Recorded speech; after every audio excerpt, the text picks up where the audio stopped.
hari ni kita nak buat apa? Tak tahu. Hari ni kita nak buat hal kehidupan, iaitu benda hidup dan bukan hidup. Yeay. Sekarang cikgu akan menerangkan apa yang benda hidup dan bukan hidup. Benda hidup ialah manusia. Kita hidupkan. Betul ni. Contoh, haiwan, pokok, rumput.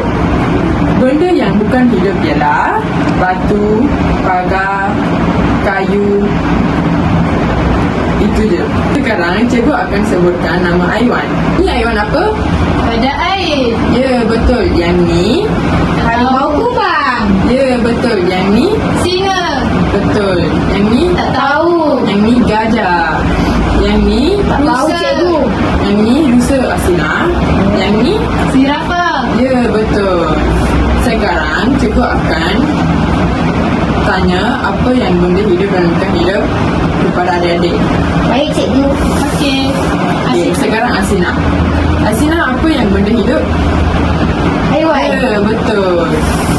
Fatia, apa yang benda bukan hidup? Batu cikgu. Ya, betul. Pagar? Bukan hidup. Ya, betul. Kayu? Bukan hidup. Pokok? Hidup. Betul. Rusa ni hidup ke tak hidup? Hidup. Gajah? Hidup. Pagar? Tak hidup. Betul. Batu? Tak hidup. Okey. Adik-adik seronok tak? Seronok.